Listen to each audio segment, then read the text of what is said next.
Welcome to WLNM's original English light novel review with your host, Zeke Changuritz.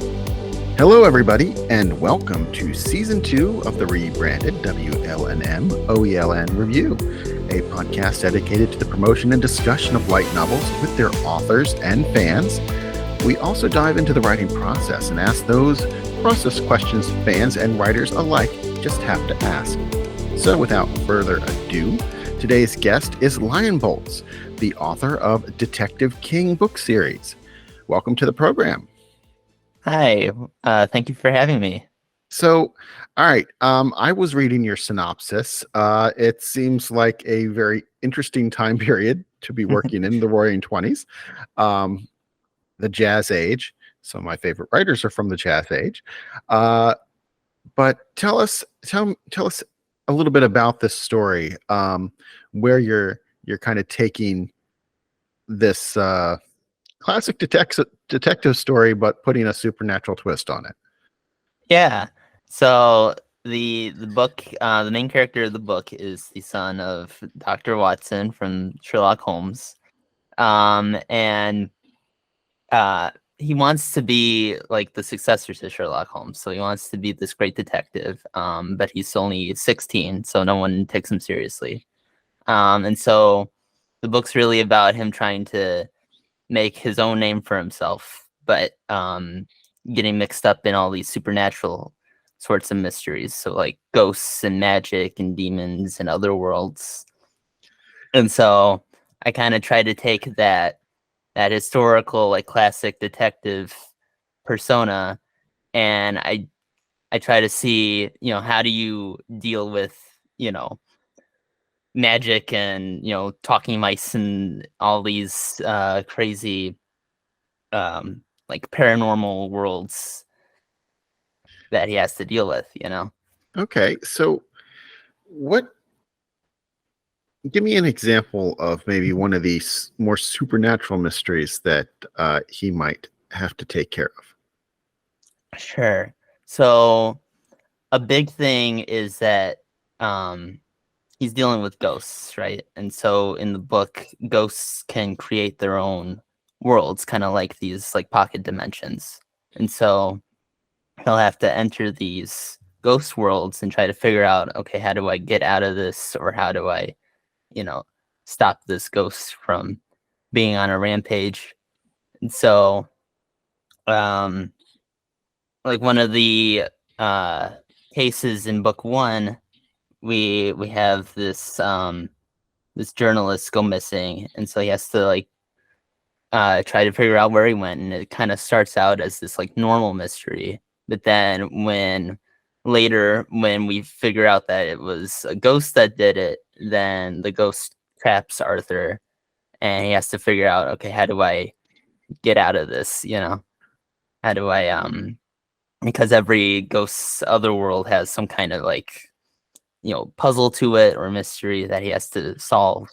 And so you got that combination of like the mystery element and the fantasy paranormal. Okay. All right. And you've also set this in the Roaring 20s. Mm-hmm. Is there what draws you to that time period, other than just the happenstance of age? I mean, it's a era that usually you get people in detective stories you hear in the 40s, or you hear like Sherlock Holmes much earlier. So what makes you enjoy this time period? Yeah.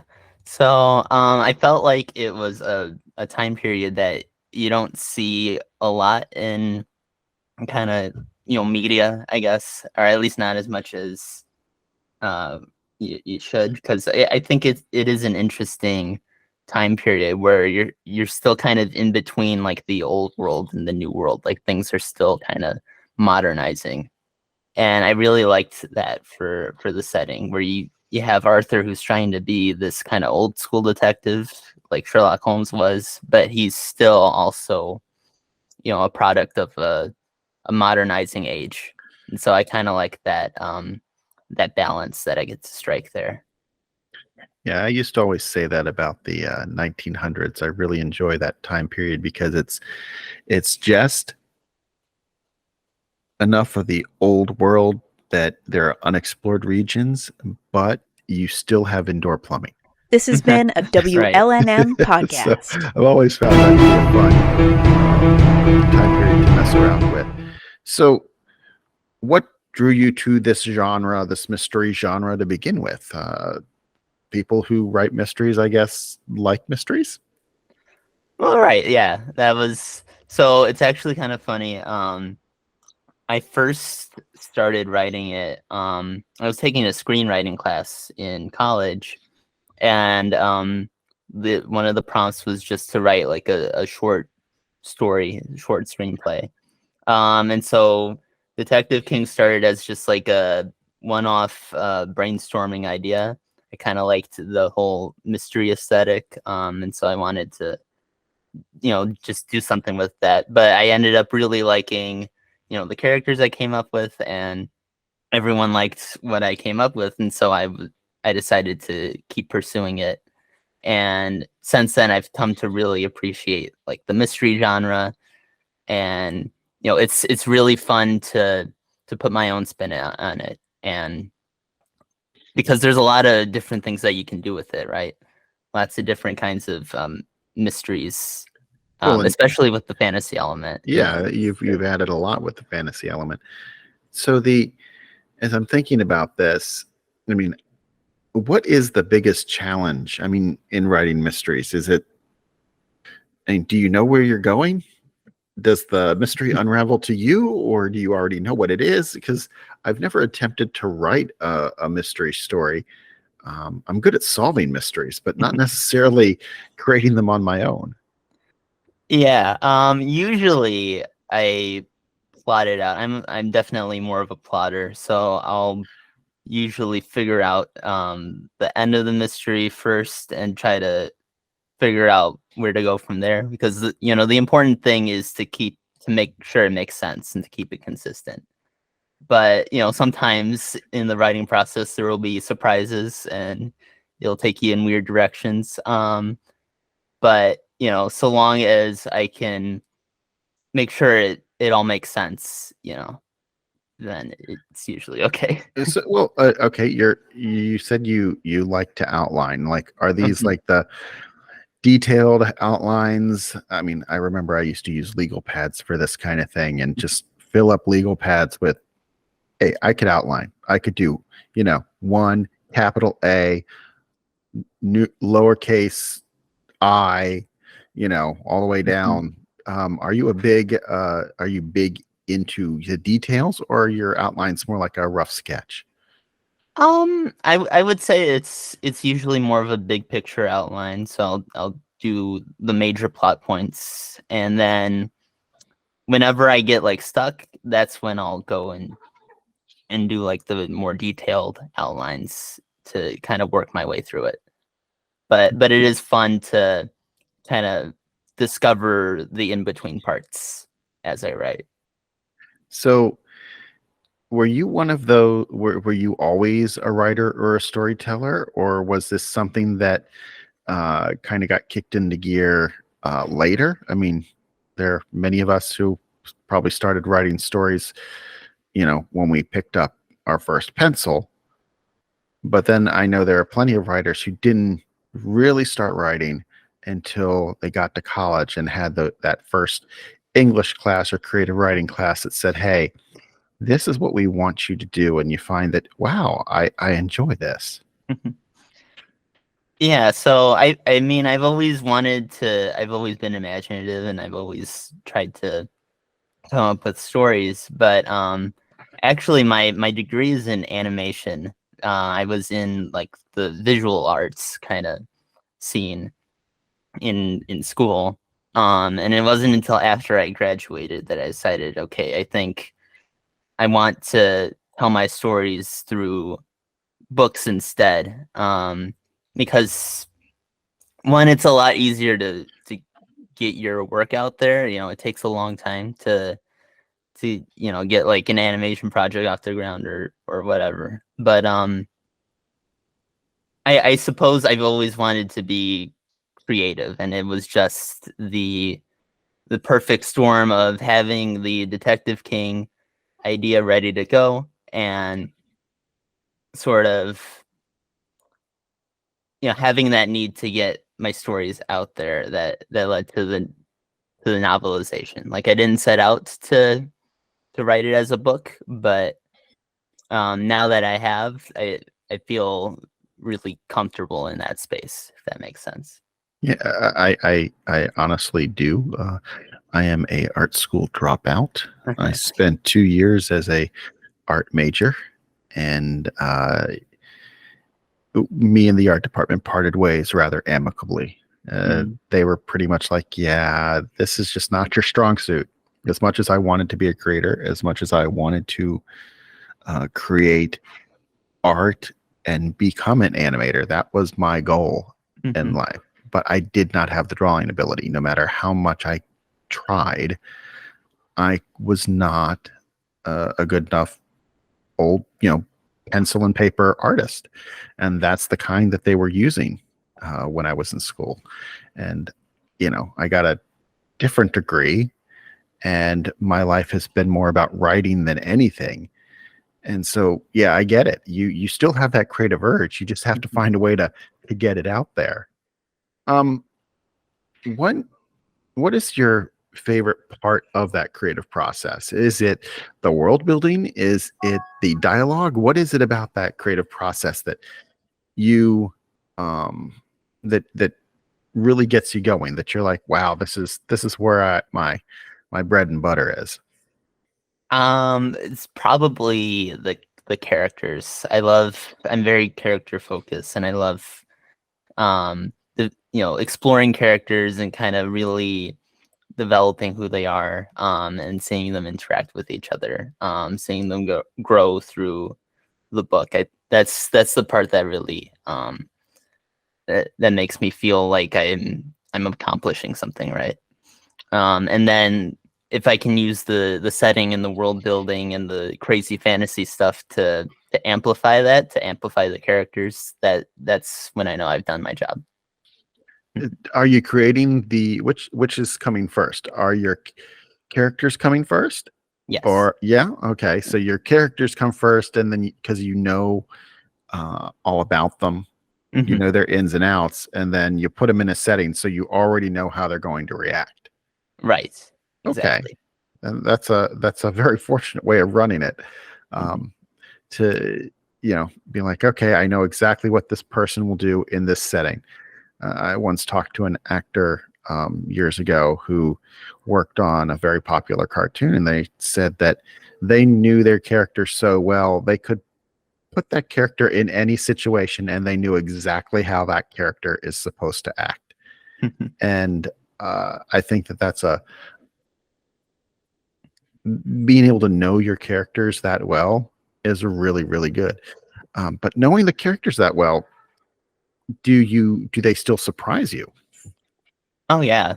Like I said, I like to fill in like the in between parts, like as I'm writing. So I'll have a general idea of how each character's story is supposed to go, but in those like character interaction moments where maybe they're talking with someone that they usually don't talk to, or maybe I try to infuse humor wherever appropriate. So maybe there's this kind of humorous line that kind of comes out of nowhere, but I think that those moments are some of the best moments because I'm letting the characters kind of breathe and kind of naturally show themselves. So yeah, that's the kind of stuff that I really enjoy when I write. Are you a fits and spurts kind of writer, or are you sitting down there and typing out 1,000 words at a time? How do you approach your writing? Do you approach it as, this is my job, this is what I'm doing? Or is it, okay, I've got 20 minutes right now between meeting A and meeting B. Let's see what I can put together. I definitely view it as like my main career, I guess. Or at least I'd like it to be. But yeah, like it can be hard to get the ball rolling. But once I'm in the throes of writing the book, then I get a lot better about sitting down to get it all out there. But yeah, it can definitely be kind of like fits and spurts at least at the beginning before I know everything that I need to write, you know. Okay, so have you ever had that experience where you've written yourself into a corner? And it doesn't happen that much, I think, to some people because they really know where the story's going. But have you ever written something and been like, damn it, if I keep going this way, there won't be a way out of it. I'll have to end, in the story in 10,000 words instead of 30. Right. No, yeah, there have definitely been moments like that, or there will be like details that, I'll look back and I'm like, oh, how am I gonna make that work in the later books? I have, but I already wrote it, so I have to figure it out. But whenever that happens, it's great to make an opportunity out of any kind of mistake or any kind of unexpected twist. So when I'm faced with that, it's fun to try to work my way through it the way a detective might, and kind of find some new unexpected way to solve the problem, I guess. Okay. So what kind of media do you consume? For me, it's, I consume copious amounts of light novels and copious amounts of anime. I mean, I've been watching it since 1983, so I can't even name every program I've ever watched. But what kind of media do you watch, and are you like, wow, this really feeds my creative instincts, saying, oh, I think I could do something like that? Yeah, I'm definitely in like the anime kind of scene. I think that's what speaks to me the most usually. Yeah, so I've been watching anime a lot less time than you have, but yeah, those kinds of, I love, because I'm a very visual person. I do have that background in visual arts, so I do like seeing like animation play out and seeing how stories are conveyed through that medium. And so when I sit down to write my books, I can visualize everything as if it's like an anime, and that's how I kind of think about my work. Almost like you're storyboarding scenes. Yes. Okay. Yeah, I've been told that I typically write like, one, it's to be read aloud, and two, in a very episodic television style for scenes. So it kind of makes sense considering where I've consumed most of my media. I mean, yeah, I did read all the old books, like, I've read lots of Fitzgerald and Faulkner and all the greats from the time period, but my writing style isn't necessarily, I'm definitely not Hemingway, trying to wring every last ounce of blood out of every word. I tend to be a little bit more wordy than he is. How would you describe your writing style? Do you approach it from a bare bones, stripped down, I'm going to not waste a word, or are you trying to paint a better picture every time? I'm definitely more of the stripped down kind of, say what needs to be said, and convey whatever, as little words as I need to get the point across. And I think part of that might be because I'm already visualizing the scene in my head, so I feel like I don't need to describe as much. But I do feel that when you got too much description, then it kind of weighs down the story. And so I do try to avoid that and try to keep it snappy, keep it fast paced to keep the reader's attention. Okay. Is there any other, you've worked in the detective genre, is there any other genre that you'd like to try and build out of? Any rom-coms in your future, or sci-fi space operas?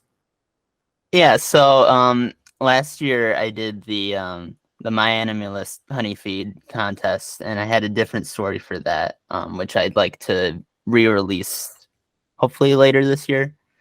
So that was Creo. It was a sci-fi story where you have this like gaming tournament, this VR gaming tournament, and like the main character, he creates this NPC that joins him in the physical world, and he has to figure out, like he uncovers these sort of conspiracies involving AI and the happenings of the game world trying to encroach on the physical world. And so yeah, you got this sort of cyberpunk story that I'm working on here. So we'll see if I can get that released again this year. Yeah, Probably I'll do that for the J novel contest. Yeah, you gotta love the self-imposed deadlines that we give ourselves. Yes. Yeah, it's very hard to stick to a self-imposed deadline, though I've always worked better when I've had a hard deadline. Mm-hmm. It kind of just forces you to get things done, that in grad work and in everything else. Mm-hmm. Having that hard out has helped. So if you could sum up, but before we close out, if you could sum up why, or what it is you like about this light novel community. What is it the diversity of stories? Is it the chance to give new authors a shot? Is it because the bar for entry is so low that it enables voices? What is it about this community that you enjoy being a part of? I think it's that we can all start from sort of humble beginnings and kind of go on this journey together, supporting each other. I think that's a really great element to it, just because a lot of us we don't have like the budget for expensive editors or publishers or whatever, but we can still find an audience and we can still grow as writers and get our work out there. And I think that's a really great, thing to have in the world. And hopefully, as anime and light novels become more popular, some of the writers in this scene will get more attention, I suppose. Yeah, I mean, I really think it's about the community. Yes. This really, especially, yes, Twitter has issues, but the light novel community on Twitter has been very supportive of everybody else's work, and that's something that I've appreciated about it. And I know other authors I've talked to have appreciated the sense of community, that because it is an OELN community. It's yeah. And so LionBolts, thank you for spending a few minutes to talk with me today. And I'm thanking the listeners for tuning in, and hit like and subscribe. But those clicks don't just help my ego. They support the OELN community, as we've been talking about, because it is a community. And the more clicks means the way the algorithm works, it's more likely to show up in somebody's feed. And if it shows up in their feed, that's exposure to someone new, a writer to someone new, so they can take a look at those wonderful worlds that they create. So until next time, for OELN, keep reading. This has been a WLNM podcast.